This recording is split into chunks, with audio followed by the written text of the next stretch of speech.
ओम नमः शिवाय, ओम नमः शिवाय, ओम नमः शिवाय, ओम नमः शिवाय। उत्तरदान नवम सर्ग महाप्रयाण। इसमें रामचंद्र जी का विष्णु लोक गमन की कथा कही गई है। ओम नमः शिवाय, ओम नमः शिवाय। श्री महादेव जी बोले, हे पार्वती, लक्ष्मण जी को त्याग देने पर रघुनाथ जी ने अत्यंत ठाकुर हो मंत्रियों, वेद वेताओं और वशिष्ठ जी से इस प्रकार का, आज महामती भरत को राज तिलक कर मैं भी लक्ष्मण के मार्ग का अनुसरण करूँगा। रघुनाथ जी के इस प्रकार देने पर पूर्ववासी तथा देशवासी लोग दुखातुर होकर जल से तटे हुए वृक्ष के समान पृथ्वी पर गिर पड़े और राम जी का कथन सुन भरत जी को भी मूर्छा आ गई। उन्हें रघुनाथ जी के निकट राज्य की निंदा करते हुए इस प्रकार का, हे रघुश्रेष्ठ, मैं सत्य की शपथ करते देता हूँ। हे प्रभु, मुझे आपके चरणों की सौगंध है। मैं आपके बिना स्वर्ग लोक या भूलोक कहीं के भी राज्य की इच्छा नहीं करता। हे महाराज राम, इन कुश और लव को इलाज तिलक कीजिए। अवर में वीर कुश और उत्तर में लव को राजा बनाइए। शीघ्र ही शत्रुघ्न को लाने के दूत जाने चाहिए, जिससे वह भी हमारे स्वर्गवास के लिए जाने का वृत्तांत सुन ले। भरत जी का कथन सुन उनकी ओर देखकर संपूर्ण प्रजा भयभीत और तथा राम जी के वियोग से व्याकुल हो पृथ्वी पर गिर पड़ी। तब भगवान वशिष्ठ जी ने रघुनाथ जी से करुणायुक्त वचन का, हे तात, सारी प्रजा पृथ्वी पर पड़ी हुई है, उसे कृपा दृष्टि से देखो। हे राम, इनके प्रेम भावानुसार तुम्हें भी इन पर कृपा करनी चाहिए। वशिष्ठ जी के वचन सुनकर रघुनाथ जी ने उन सबों को उठाया और उनके सत्ता उनसे प्रेमपूर्वक कहा, मैं तुम्हारे क्या करूं। तब प्रजाजन हाथ जोड़कर रघुनाथ जी से भक्तिपूर्वक बोले, आप जहाँ जाना चाहते हैं हम भी आपका अनुगमन करेंगे। यही हमारी सबसे बड़ी प्रसन्नता और अक्षय धर्म है। हे राम, हमारे हृदय में आपका अनुगमन करने का दृढ़ विचार है। यथे रघुनंदन, आप तपोवन, नगर, स्वर्ग आदि कहीं भी जाएं, हम सब स्त्री पुत्र आदि के सहित सर्वथा आपका ही अनुसरण करेंगे। तब रघुनाथ जी ने उनके मन की दृढ़ता और कालता वचन समझता उस भट्टपुरवासियों से, बहुत अच्छा, ऐसा ही कहो है कह दिया। फिर एक ऐसा निश्चय प्रभु राम ने उसी दिन कुश और लव को अपने अपने राज्य पर भेजा। उनमें से प्रत्येक को 60,000 रथ, 1,000 हाथी, 60,000 घोड़े दिए तथा बहुत से रतन धन और स्फूर्त मनुष्यों को साथ कर दिया। कुश और लव राम जी को प्रणाम करके बड़ी सत्यता से चले। इसी समय रघुनाथ जी ने शत्रुघ्न जी को लाने के दूत भेजे। उन दूतों ने तुरंत ही जाकर कालता आगमन, दुर्वासा जी के तलतूट, लक्ष्मण जी का महाप्रयाण, रघुनाथ जी की प्रतिज्ञा, पुत्रों का अभिषेक और अब राम क्या करना चाहते हैं, ये सब समाचार शत्रुघ्न जी से निवेदन कर दिए। इस प्रकार दूतों ने मुझसे अपने कुल के नाश का समाचार सुन शत्रुघ्न जी अति व्याकुल हुए, किंतु फिर धैर्य धारणता तुरंत ही अपने दोनों पुत्रों को बुलाया और उनमें से महाबली स्वभाव को मथुरा और युपतेतु को विदिशा नगरी के राज्य पर अभिषिक्त कर स्वयं बड़ी शीघ्रता से रघुनाथ जी के दर्शन के लिए अयोध्या को चले। वहाँ पहुँचने पर उन्होंने अपने तेज से अग्नि के समान देवीत्यमान महात्मा राम को 2 वर्ष धांति और चिरंजीवी ऋषियों से घिरे हुए देखा। महामती शत्रुघ्न जी ने लक्ष्मीपति श्री रघुनाथ जी को प्रणाम किया और फिर हाथ जोड़कर ये धर्मयुक्त वचन कहे, हे कमल नयन, मैं आपने राज्य पर दोनों पुत्रों का अभिषेक कर आया हूँ। हे रायन, अब मैंने भी आप का ही अनुगमन करने का निश्चय कर लिया, ऐसा आप जाने। हे वीर, मैं आपका भक्त हूँ, अतः आपको मुझे छोड़ना नहीं चाहिए। शत्रुघ्न का यह दृढ़ निश्चय जान रघुनाथ जी ने कहा, आज तुम दोपहर के समय तैयार रहो। इसी समय इच्छानुसार रूप धारण करने में बानर, ऋष, राक्षस, गोपुच्छ, बानर हजारों की संख्या में आ गए। टूटे तरह ऋषि और देवताओं के पुत्र रूप में वे समस्त वानर और राक्षस गण रघुनाथ जी का निर्वाण सुन उनसे कहने लगे, प्रभु आप हमें भी अपने पीछे चलने के लिए कटिबद्ध समझें। इतने में ही महाबली सुग्रीव ने भी यथावत प्रणाम करते भट्ट बच्चा रघुनाथ जी का, हे राम मैं महाबली अंदर तो राज तिलक कर आपके साथ चलने का निश्चय करके आया हूँ, ऐसा आप जाने। तब 19 वानर राक्षसों के ऐसे डर वाक्य सुनकर रघुनाथ जी ने विभीषण से आदरपूर्वक इस प्रकार का, मैं तुम्हें अपनी शपथ देकर रहता हूँ, जब तक पृथ्वी पर जा धारण कर तब तक मेरे कहने से तुम राक्षसों पर का राज्य करो। अब तुम मेरी की हुई इस व्यवस्था के विषय में कुछ और उत्तर न देना। विभीषण से इस बात तब फिर वे हनुमान जी से बोले, हे मालूके तुम चिरता तक जीवित रहो, मेरी पूर्व आज्ञा तो मिथ्या मत करो। फिर जामवन से तुम द्वापर के अंत तक रहो, किसी कारणवश मेरे साथ तुम्हारा युद्ध होगा। फिर रघुनाथ जी ने शेष सब 20 वानर राक्षसों से दिया पूर्वक कहा, तुम सब लोग मेरे साथ चलो। दूसरे दिन सवेरे से बेसा हृदय कमल ने भगवान राम ने पूज्य पुरोहित वशिष्ठ जी से कहा, हे गुरु मेरे आगे अग्निहोत्र आदि की आज्ञा चलें।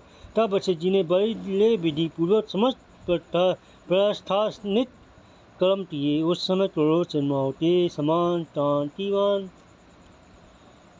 भगवान राम रेशमी वस्त्र धारण किए, कुशाटी पवित्री हाथ में पहने था महाप्रयाण में चित्त लगाए नगर से इस प्रकार निकले जैसे श्वेत बादलों में से चंद्रमा निकलता हो। उनके वायु और हाथ में श्वेत कमल लिए, कमल के समान विशाल नेत्र वाली लक्ष्मी जी चली।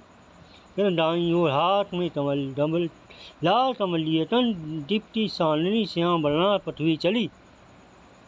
भगवान के आगे समस्त शास्त्र शस्त्र और उनके धनुषवान मूर्तिवान होकर चले। इसी प्रकार समस्त वेद समस्त दिव्य मुनिजन तथा ओमकार और व्याहतियों के सहित वेद माता गायत्री ने सभी शरीर धारण से हरि के साथ चले। इस प्रकार रघुनाथ जी के चलने पर अपने बंधु बांधव और स्त्री पुत्र आदि सहित समस्त पुरजन इस प्रकार चले मानो सफल मनोरथ हो। मोक्ष से खुले द्वार को जाते हो। फिर निवास सेवक गांव स्त्री और स्टूडेंट सहित भरत जी भी चले। रघुनाथ जी को लक्ष्मी जी के सहित जाते देख बालक वैद्यों सहित समस्त पुरजन अमात्य और मंत्रियों सहित समस्त ब्राह्मण गण चले। उनके पश्चात मुख्य मठ क्षत्रिय वैश्य शूद्र और अन्य जे आदि सभी लोग अति हर्षपूर्वक चले। फिर सुग्रीव आदि शेष वानरगण स्नान आदि से शुद्ध हो श्री रामचंद्र जी की जय आदि मंगल में शब्द करते हुए चले। उनमें से कोई भी संसार दुख से दुखी दीन अथवा भाव विषय में आसक्त नहीं था।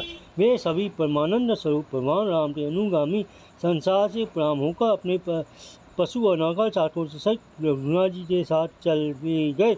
जो प्राणी कभी दिखलाई नहीं पड़ते थे तब जिनके स्थावर जंगम जीव के वे सभी संसार विरक्त होकर एकमात्र परमेश्वर अनंत शक्ति शाश्वत परमात्मा राम के साथ चले। उस समय अयोध्या में कोई ऐसा जीव नहीं था जो भगवान राम में चित्त लगाता उनका अनुगामी ना हुआ हो। महाराज रामचंद्र कूच करते ही वह सारा नगर सूना हो गया। नगर से बहुत दूर निकल जाने पर श्री रघुनाथ जी ने विष्णु भगवान के नेत्र से प्रकट हुई सरयू नदी देखी। ईश्वर तलते पवित्र करने वाले भगवान रामचंद्र जी ने उसे देखकर बड़े प्रसन्न हुए और फिर उस संपूर्ण जगत को अपने हृदय में देखने लगे। इसी समय महापितामह ब्रह्मा जी अन्य देवता ऋषिगण सिद्धगण आए। उसी समय जिनमें देवगण विराजमान थे ऐसे सूर्य के समान तेजस्वी करोड़ों वर्मानों में अनंत आकाश खच्च भर गया। उनके प्रकाश से प्रज्वलित होता वह स्वयं भी देवितमान होकर स्थिर अति पुण्य लोकों से आए हुए पुण्यवानों में श्रेष्ठ महात्मा महान स्वयं प्रकाश में दिव्य पुरुषों से भी प्रकाश मान घट गया। उस समय सुगंध में वायु चलने लगा, कुसुम समूति निरंतर वर्षा होने लगी। तब देवता और मरण दानाद और विद्यालय किन्नरों का गान होते समय अनंत शक्ति भगवान राम ने एक बार सरयू जल का स्पर्श आचमन कर चरणों से उसकी परिक्रमा की। उस समय ब्रह्मा जी हाथ जोड़ता भगवान राम से कहने, हे परमात्मन आप सबके स्वामी नित्यानंद में सर्वत्र परिपूर्ण साक्षात विष्णु भगवान है। आपने एकमात्र ऐश्वर्य तो जानते ही आप ही जानते हैं।